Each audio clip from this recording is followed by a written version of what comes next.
अस्सलाम वालेकुम, यासीन आपके साथ हाजिर है इस मॉर्निंग ब्रीफिंग में। आज इस हफ्ते का सेकंड वर्किंग डे, ट्यूसडे का दिन, और डेट आज हो गई है 18 मई। डेली बेसिस पे आपसे मुलाकात का सिलसिला ये जारी है और यूट्यूब चैनल पे जिसका नाम NI ऑन मार्केट है, आपसे डेली बेसिस पे वो तमाम बातें की जाती हैं, बताने की कोशिश की जाती है जिसका असर बिलवास्ता या बिलावास्ता इंटरनेशनल मार्केट पे या लोकल स्टॉक मार्केट पे या डिफरेंट कमोडिटीज़ पे या क्रिप्टो करेंसीज के हवाले से जो आजकल बातें बहुत ज़्यादा चल रही हैं, उन हवाले से आपसे एक मुस्तकिल राब्ते का सिलसिला बरकरार है।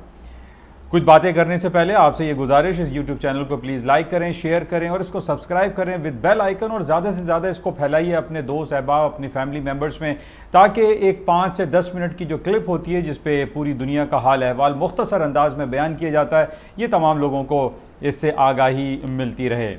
बहरहाल जो सबसे इंपॉर्टेंट इवेंट जो पिछले 10-15 दिनों से चल रहा है वो फ़लस्तीन और इसराइल के हवाले से है। इसराइली जारियत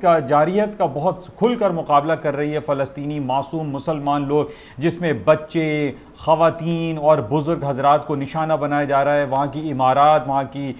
जो रिहायशी बिल्डिंग्स हैं उनको निशाना बनाया जा रहा है, वो ज़मींबोस हो गई। तो ये जो हालात व वाक़यात हैं ये बड़े ख़तरनाक है और क़यामत सुग़रा का मंजर दिखाई देता है फ़लस्तीन में इस वक्त। ख़ास तौर पे जो गज़ा की पट्टी है या जो वेस्ट बैंक का जो इलाका है उस पर बहुत ज़्यादा जो एट्रॉसिटीज़ हो रही हैं इसराइल के हवाले से, इसराइल की जानिब से, और इसकी मज़म्मत हम ये देख रहे हैं कि पूरी दुनिया तो कर रही है, लेकिन अमेरिका, जो बाइडन साहब इसकी मज़म्मत बिल्कुल नहीं करते हुए दिखाई दे रहे, जो कि एक बड़ा नेगेटिव और संगीन मसला है। क्योंकि अगर जो बाइडन साहब इसकी मज़म्मत नहीं करते तो इसकी मज़म्मत फिर रूस करेगा, इसकी मज़म्मत पाकिस्तान करेगा, ईरान करेगा, और तमाम अरब ममालिक इसकी मज़म्मत करेंगे कि निहत्ते मासूम ख़वातीन और बच्चों और बुज़ुर्गों को निशाना बनाया जा रहा है। और तकरीबन कमोबेश 300 लोग वहाँ पर इस वक्त मर चुके हैं, हलाक हो चुके हैं, जो कि एक बहुत संगीन सूरत हाल इख्तियार होती चली जा रही है अरब वर्ल्ड में। अच्छा, इसी संगीन सूरत हाल के पेश नज़र हमने ये देखा कि पाकिस्तान की जो पॉलिटिकल जो हालात हैं उसके अंदर काफ़ी हरकत दिखाई दी। कल 2 दिनों से हम ये देख रहे हैं कि पाकिस्तान की कौमी असम्बली में भी इस हवाले से इजलास जारी है और इस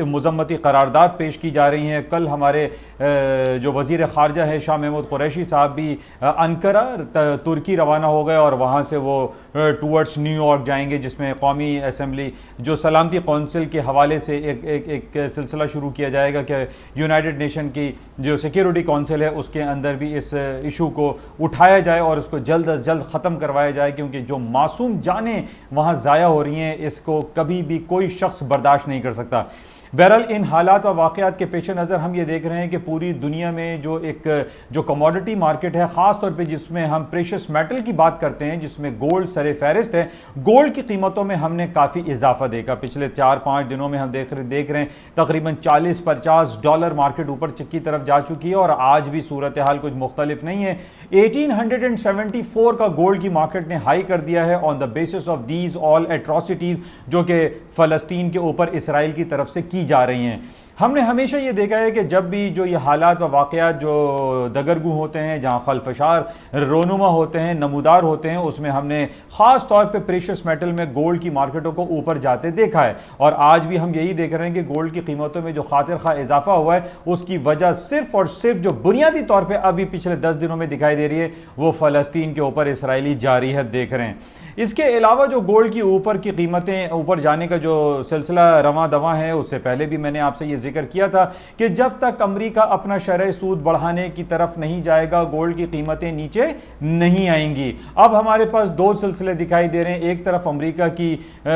जो शरह सूद है उसमें बढ़ाने का कोई जो अंदेशा, जो बातें, जो तबसरे, जो तज्जिए किए जा रहे थे उसके ऊपर भी क्रॉस लगा दिया गया है। और अभी कल की ही बात है, अमरीकी जो सेंट्रल बैंक के एक प्रेसिडेंट हैं, जो ऑफिशियल्स हैं, उन्होंने इस बात का इरादा किया है कि अमेरिका जल्द अज जल्द इंटरेस्ट रेट बढ़ाने का कोई इरादा नहीं रखता है। बहरहाल ये बातें तो काफ़ी अरसे से चल रही हैं, लेकिन जो पिछले 4-5 दिनों से गोल्ड की कीमतों में जो इजाफा है वो सिर्फ और सिर्फ हम इसराइली जारियत को कह सकते हैं। बहरहाल पूरी दुनिया इस पर एक पेज पे दिखाई देती है सिवाय अमेरिका के। और ये उम्मीदें की जा रही हैं कि जिस तरीके से सोने की कीमतें ऊपर की तरफ गई हैं और जो 1874 या 1878 का इसका जो टेक्निकल लेवल है, रेजिस्टेंस लेवल है, वो होल्ड करेगा। और जैसे ही हमारे सामने ये खबरें आना शुरू हो जाएंगी इंशाअल्लाह कि जनाब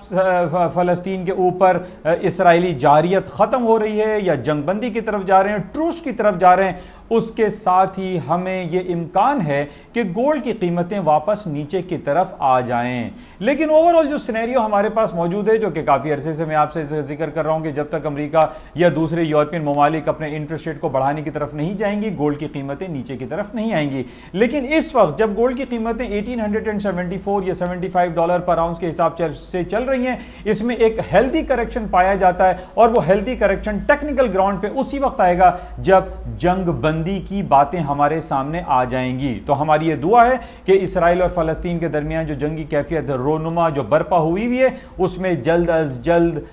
कमी आए, वो जल्द अज जल्द बंद हो जाए और कहीं ना कहीं कोई सिक्योरिटी काउंसिल के हवाले से सलामती काउंसिल का जो इजलास होगा उसके अंदर या हमारे शाह महमूद कुरैशी या तुर्की के लोग जो लगे हुए हैं, कोशिशें कर रहे हैं, उर्दगान साहब कोशिश कर रहे हैं, मलेशिया के महातिर मोहम्मद साहब काफ़ी आवाज़ उठा रहे हैं, इस हवाले से जल्द अज जल्द इंशाअल्लाह ये बेहतरी आएगी और इसराइल और फलस्तीन के दरमियान कहीं ना कहीं ट्रूस होगा, कोई जंग बंदी होगी और कहीं ना कहीं कोई ट्रीटी सामने हमारे सामने आनी चाहिए कि आइंदा ये अवामिल कभी भी पेश ना आए। बहरहाल ये हमारी दुआ है। लेकिन इन बेसिस पे हम ये देख रहे हैं कि सोने की कीमतें ऊपर गई हैं, लेकिन इस बात को आप मलूज़ खातिर रखिएगा कि जैसे ही जंग बंदी की खबर आएगी, सोने की कीमतें टेक्निकल करेक्शन या हेल्दी करेक्शन के बेसिस पे नीचे की तरफ आ सकती हैं और इसका नीचे technical level 1850 very important supporting level है और ऊपर इसका जो टेक्निकल लेवल है वो 1800। इसके साथ ही हम ये देख रहे हैं कि कल हमने अमेरिका की जो स्टॉक स्ट्रीमलाइन इंडेक्स हैं वो S&P, डाउ जोन्स, नेस्डैक अपनी नई तारीखी बुलंदियों की तरफ जाना शुरू हो गई और उसकी बेसिक वजह रीओपनिंग की हमारे सामने आ रही है। हमने ये देखा कि अमेरिका में भी जो कोरोना वायरस पैंडेमिक के जो केसेस थे उसमें काफ़ी कमी आई है, वहाँ पर ज़्यादातर लोगों को वैक्सीनेशन हो चुकी है। और गुड न्यूज़ हमारे सामने इंडिया की तरफ से आई है, जो पिछले दिनों एक महीने से तकरीबन एपी सेंटर बना हुआ है कोरोना वायरस पैंडेमिक का। आज हमारे पास खबर है कि इंडिया में भी कोरोना वायरस के केसेस में कमी वाक़ हुई है और इसके साथ ही पाकिस्तान में भी ये खबर आ रही है कि जनाब जो पिछले 15 दिन से जो कोरोना वायरस पैंडेमिक की वजह से लॉकडाउन और शटडाउन किया हुआ था, इसमें भी केसेस में काफ़ी कमी आई है और लोगों ने वैक्सीनेशन की तरफ जाना भी शुरू कर दिया है। तो ये बड़ी अच्छी खबर है। पाकिस्तान की स्टॉक मार्केटों में भी कल हमने देखा तकरीबन 500 पॉइंट प्लस थी, आज भी हमारी तकरीबन 100 point Pakistani PSX index plus में है और पूरी दुनिया की स्टॉक मार्केटें, चाहे वो यूरोपियन स्टॉक हो या अमेरिकन स्टॉक्स हो, वो तमाम की तमाम पॉजिटिव टेरिटरी में चल रही हैं और उम्मीदें यही की जा रही हैं कि मार्केटें आइंदा भी ऊपर की तरफ रहेंगी। उसकी बुनियादी वजह दूसरी जो दिखाई दे रही है वो ये है कि अमेरिका की तरफ से बार बार इस बात को इयादा किया जा रहा है कि अमेरिका इस साल भी इंटरेस्ट रेट नहीं बढ़ाएगा, शरह सूद अपना 0% तक रखेगा, जिसकी वजह से स्टॉक में तेजी मुसलसल बरकरार रहने का अंदेशा जाहिर किया जा रहा है। तो बहरहाल ये बड़ी इंपॉर्टेंट खबर है। इसके अलावा जो करेंसी मार्केट के हवाले से अगर हम बात कर लेते हैं तो करेंसी में euro, sterling, Swiss franc, Japanese yen multi months के हाईएस्ट लेवल पे खड़े हुए हैं और 5 महीने की निचली सतह पर डॉलर इंडेक्स चल रहा है वर्सेस अदर प्राइम करेंसीज में। हम ये देख रहे हैं कि डॉलर की मार्केट, डॉलर की जो कदर कीमत है, डॉलर की जो डीबेसमेंट है वो बढ़ती चली जा रही है, यानी उसकी गिरावट में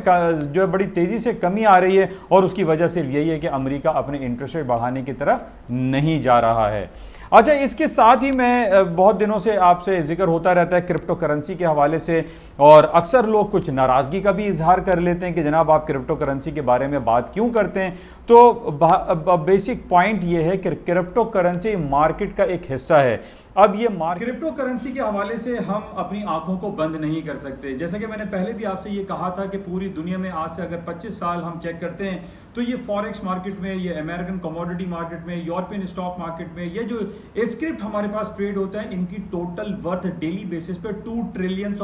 हुआ करती थी। लेकिन आज जो हमारे पास जो रिपोर्ट है, जो बातें हैं, जो क्रिप्टो करेंसी के हवाले से हैं, जिसमें लातादाद हजारों किस्म की क्रिप्टो करेंसीज इस वक्त लॉन्च हो चुकी हैं, उसके अंदर जो बुनियादी जो बड़ी क्रिप्टो करेंसीज हैं उसके अंदर बिटकॉइन है, ईथरम है, डॉजी कॉइन है, TRX है, हॉट है, कार्डेनो है, XRP, नियो, बेतहाशा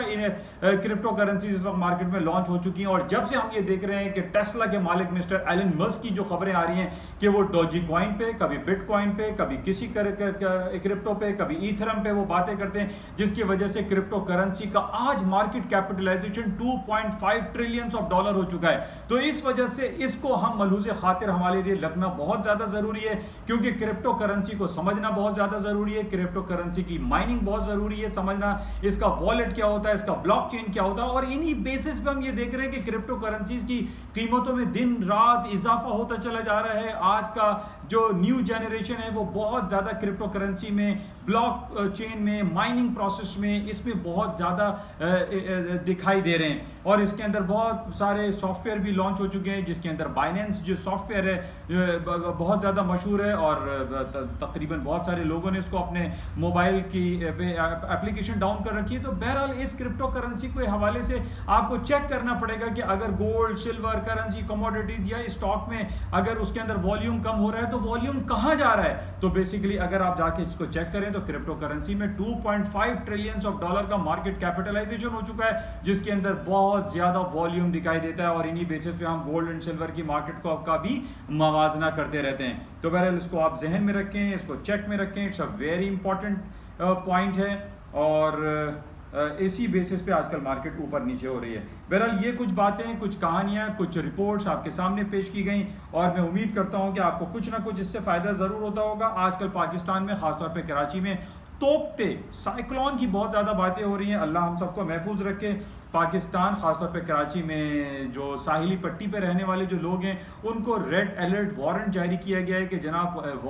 आप लोग एहतियात बरतें और गैर ज़रूरी तौर पर जो है वो अपनी मूवमेंट को कंट्रोल में रखें। तो बहरहाल इंडिया में, मुंबई में बहुत ज़्यादा बारिशें हुई, वहाँ समंदरी सैलाब भी आया और बहुत वहाँ पर हालात संगीन दिखाई दे रहे हैं। हमारी दुआ है कि कराची अपने हिफ्ज़-ओ-मान में रहे और जो भी बारिशें और हालात मौसमी तब्दीली यहाँ पर आए उससे एक आम आदमी की ज़िंदगी ख़राब ना हो, वो परेशान ना हो। इंशाल्लाह राब्ते में रहेंगे। ये कुछ खबरें मुख्तसर आपसे बातें की गई। कराची में बहुत ज़्यादा सख्त गर्मी पड़ रही है और महकमा मौसमियात ये कहता रहता है कि जनाब सुबह 11 बजे से शाम 4 बजे तक आप लोग घरों में रहें, दफातर में रहें और गैर ज़रूरी तौर पर बाहर ना निकलें, क्योंकि इसमें हीट स्ट्रोक हो सकता है और आपकी सेहत ख़राब हो सकती है। तो एहतियात करें और जिसमें कहा जाता है prevention is better than cure, आप प्रिवेंट करें। इंशाल्लाह राब्ते में रहेंगे। खुदा हाफ़िज़।